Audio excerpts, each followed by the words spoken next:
YaYa Diaby, Yasir Abdullah, and Kei'Trel Clark are going to surprise a lot of people in the NFL. We'll talk about why on today's episode of the Locked On Louisville podcast. Stay tuned. You are Locked On Louisville, your daily podcast on the Louisville Cardinals.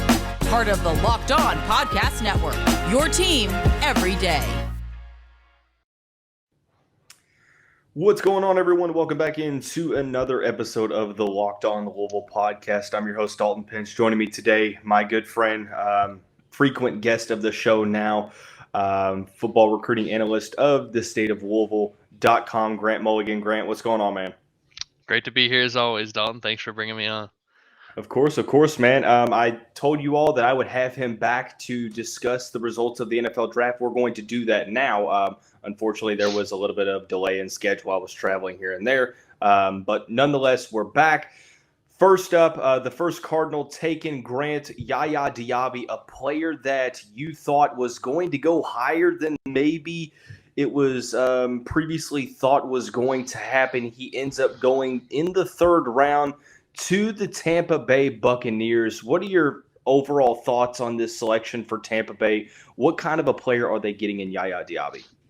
I think it was a great pick in the third round for them. And as we talked about in the show prior, I believe we discussed in the show prior, I thought that it was very real possibility that YaYa was going to end up being a day two pick. Now ended up in the third round. Great for him. He absolutely deserved the climb. He's a great character guy. He obviously tested off the charts.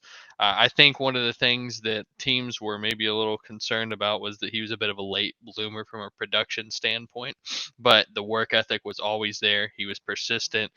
He even said on one of the State of Louisville podcasts that one of the biggest things that he had to get better at was finishing plays, which was one of his struggles early. He was disruptive, but he just wasn't getting back in the backfield and making the tackle for loss of the sack that he was capable of making. You saw what happened when he was able to put it together his senior season and work on his game. He's got a great work ethic. He's got great motor, physical intangibles, everything that you would want for that defense. And I think it's a great situation for him because he gets to go into a defensive line group that's got some pretty good veterans that he'll be able to lean on and learn from, such as like Shaq Barrett. He's got a guy to take off the pressure off the middle in Vita Vea. Kalijah Cansey just went to Tampa Bay. Got Joe Tryon. If I pronounce his name correctly. If I didn't, I'm sorry to the guy, former first round pick of theirs. So they've got some good depth on that defensive line, some guys he'll be able to learn from and mold after. And he's got some help whenever he does get in. I think he might slot in immediately as like a third or fourth rusher. He should look to see snaps early. That's why you take a guy that early, but I'm excited about the spot for him.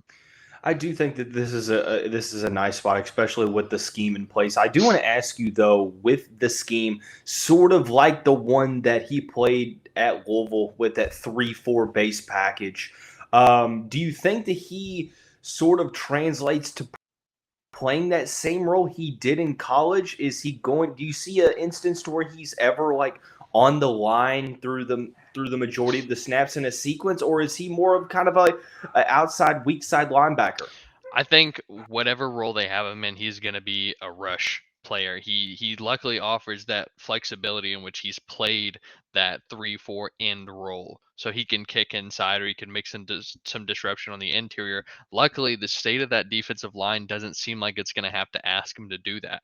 And I think he could probably fluctuate between a down lineman, and even he could be, or perhaps a stand-up outside rusher. I think his best role is always going to be getting after the quarterback or setting the edge Right. against the run.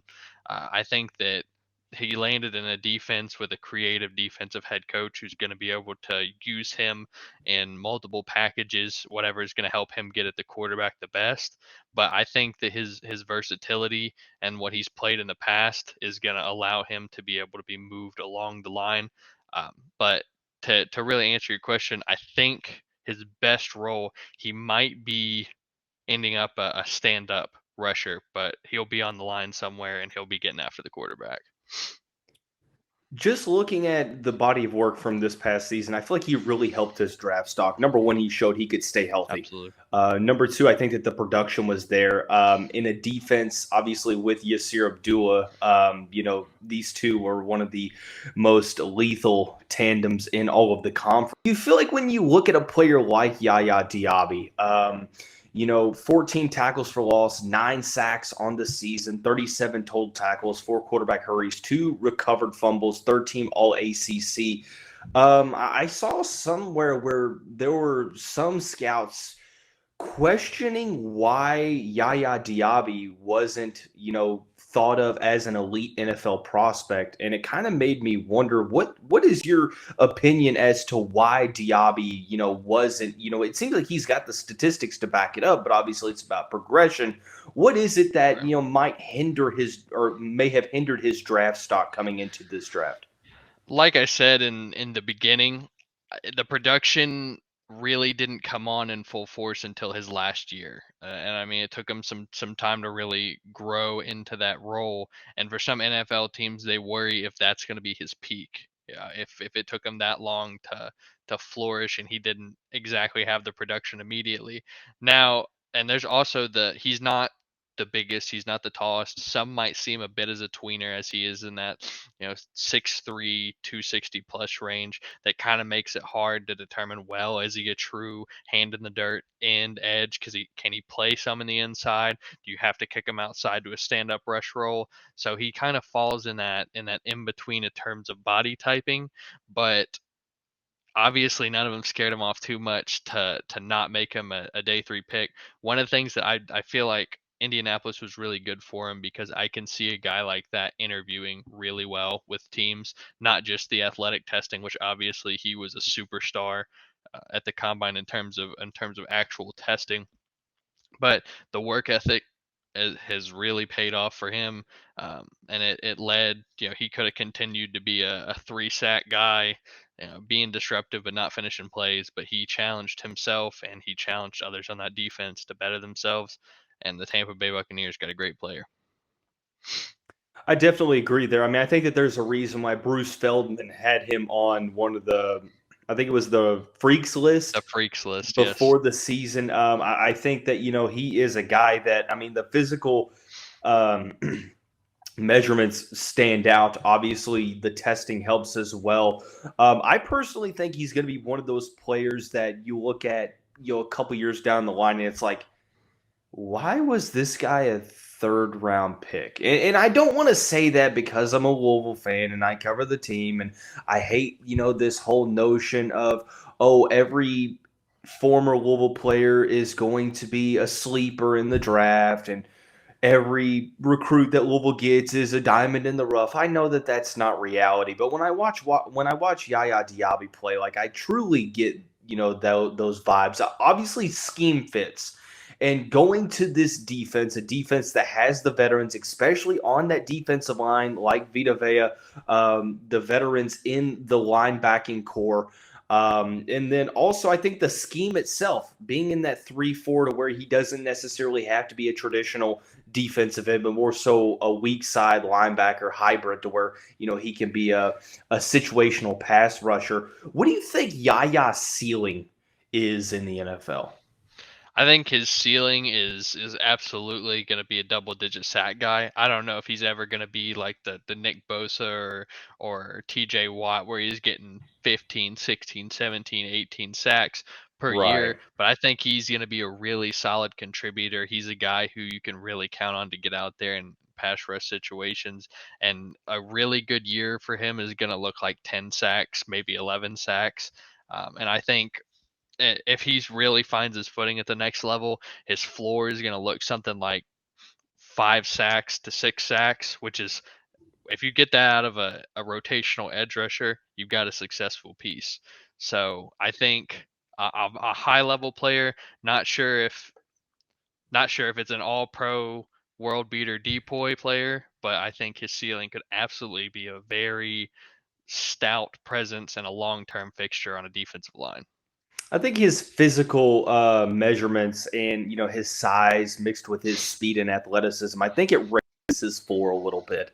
Right. I think, you don't have to worry about him adding on to his frame to get him to that spot. He's kind of there now. It's honestly a question of what's the ceiling here. I think if he ends up being a 5-6 sack player throughout his career, I mean, that's a rotational guy. That's a secondary pass rusher potentially. That's a guy who's going to get a pretty decent second contract, wherever that may be. So that would definitely be a success. But I want to take this time now to talk about another guy with absolutely outstanding physical measurements as well. Yasir Abdullah went in the 5th round. We'll talk about Abdullah here in just a moment after we talk about our friends over at FanDuel. Make a fast break to FanDuel during the NBA playoffs because right now new customers getting no sweat first bet up to $1,000. That's $1,000 back in bonus bets if that first bet doesn't win. A lot of great things going on at FanDuel, from promotions every day. It's a safe and secure app, and you can cash out and get paid instantly. There's no better place to bet on all of the playoff action than America's #1 sportsbook. Visit FanDuel.com/lockedon to get a no sweat first bet up to $1,000. That's FanDuel.com/lockedon. FanDuel, the official sports betting partner of the NBA. Heading on into the second segment of the show with my good friend Grant Mulligan. Grant, we're talking about the NBA draft. Or NBA draft. No, we're not talking about the NBA draft. We're talking about the NFL draft. I was just making sure you're on your toes. Yasir Abdullah going in the 5th round. Also going into the Sunshine State. The Jacksonville Jaguars going back to his home state. He joins a defense that has a ton of exciting pieces on it already. 5th round, 136th overall. Just like for YaYa Diaby, just briefly talk about why you do or do not like the fit. I like him getting the opportunity to be in a defense that is going to allow him to align at multiple spots, and just in the sense of YaYa as well, having some veteran presences on that line to help him along with his development. As much as I hate to say it, with him being from the other school up 64, Josh Allen on that defensive line is a guy who I think that could really lend himself to helping in Yasir's game and being a veteran presence and allowing him to elevate himself even further. But I think his impact with the Jaguars will probably start on special teams. But a guy with his work ethic is not going to stay there forever. But with that being in his repertoire and something that he could very easily make a name for himself in, I could see him sticking in the NFL possibly longer than any of the other draftees that we had this season. I agree there. I think his ceiling, in my opinion, is probably the highest out of the draft class because of what he's been able to do as a pass rusher. Ultimately, I'll be honest with you, Grant. I think and I said this multiple times, I think he was legitimately one of the most underappreciated and unheralded defensive players across the country this past season. What he did didn't get a lot of really hype at all from across the nation. I mean, I feel like he sort of got his flowers in ACC play, but not really. He kind of got snubbed for ACC Defensive Player of the Year. No disrespect to Kalijah Cansey, but the stats don't lie. The numbers don't lie there. Defensively, looking at the fit, this is an interesting one because like the Tampa Bay Buccaneers, Jacksonville utilizes that 3-4 defense, so a defense that Yasir is pretty much used to, but as of right now, they have him listed as the outside linebacker. I will say I think that there is some definite competition at that spot for Yasir because you have guys like Josh Allen, you have Trayvon Walker, Kayvon Chaisson, Alucon, Devin Lloyd, Chad Muma. There's so many different names to talk about in that linebacking core. I think that Yasir is extremely talented, but I wonder, is this a year where we're going to see him mainly on special teams as he kind of makes his way up the depth chart? Because there's a lot of players ahead of him at this point in time. I think that's absolutely something to question year one, and I thought that would be the case. He's a 5th round pick, though, so it would. Yeah. It's to be expected. Yes. You know, with a guy like that, if he can turn into a special teams ace, then you're happy with the pick, right? But he Right. offers an upside that is so much more than just a special teams ace, where I feel like he can make an impact on the team day one. Maybe he can come in late in the season once he'd had a chance to prove himself or add more to his game, where he can come in this as a rotational rusher should the opportunity Yasir was present really itself. good on special teams early on in his He Louisville was. career. That's That's why I how, have yeah, yes. That's why I have that's no doubt about his ability to stick in the league, because he is the kind of guy who takes that responsibility seriously. Like, he really wants to get out there and make the most of whatever opportunity is out there on the field for him, whether it's special teams, whether it's a pure pass rusher, whether they ask him to move inside and cover. He is going to work hard to be great at whatever they ask him to do. So I'm very happy for him, and I think you'll see him on special teams, but hopefully we'll get to see him crack that rotation sooner than later. And I'm going to tread lightly here because I don't remember the exact quote, but his dad, Xavier, good friend of both the Locked On Louisville podcast and from the Pink Seats pod, great guy. Love that family, Mm-hmm. him and his mom and his dad. But I remember his dad saying something along the lines of, you know, Yasir filled every need that Louisville needed him to play, but it didn't necessarily highlight the versatility of the type of player that he could be potentially as a linebacker. And I think that that's interesting because, I mean, I think that he's obviously transformed his body to the point to where, you know, he could be that, weak side, linebacker rushing the passer. But do you think that there's any possibility that, we see him in other situations to where maybe the defensive scheme tries to use him in more of maybe a coverage type situation, or is he more of a kind of a, hey, you're going to stick to pass rushing and that's it? No, I don't think it's outlandish at all to think of him as possibly being moved to a stand-up coverage position. He has the athletic traits. He's shown it in the limited opportunities he's had in coverage. He's made splash plays. Excuse me for forgetting the game offhand, but he had 2 interceptions in one game in which he had legitimate cover drops. It wasn't just him picking one off at the line Pittsburgh. against Pittsburgh, where he followed He was he downfield, was bro. He was at downfield. the goal line. It was like 30 yards downfield. And he was stuck with them the entire time. He stayed in phase. Yeah. So that's what gives me a lot of hope that whatever they need him to do, just like at Louisville, whatever they need him to do, he's going to be up to the task. He has the repertoire. He has the athletic traits. And honestly, given his physical profile, stand up may be better for him, while also giving him the opportunity to blitz and show that pass rush skill in a different way. But being part of why his draft stock slid. Granted, he had better production than YaYa, but the elephant in the room is that he's not the biggest, he's not the tallest. I've had people say that if Yasir Abdullah was 2 or 3 inches taller, then he would be a first round pick, and I think there's definitely some merit to that. He doesn't have the same size profile as guys who are pure rushers, so that gave some teams hesitancy. But I think he's put enough out there on tape that should make a team confident, and the Jaguars look smart for picking him, and they can move him to whatever role they feel most comfortable, but he's going to stick somewhere. Kind of looking at outside linebackers as it pertains to the position, because when you say outside linebacker, it doesn't necessarily mean a type of player that does one thing, right? Especially depending on schemes. And I'm looking at, kind of who maybe Abdullah should kind of model his, I guess, playing style after.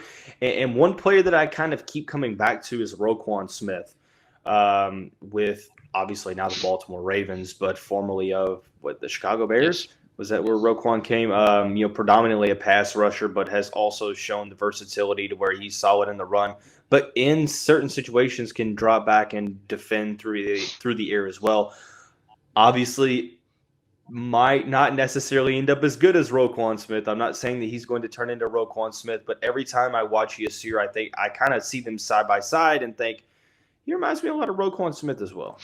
I can definitely see some of that in his game. A player who, and this is a very lofty one, but I think that there's some degree of Hassan Reddick to him. He came out and he's come in. Yeah.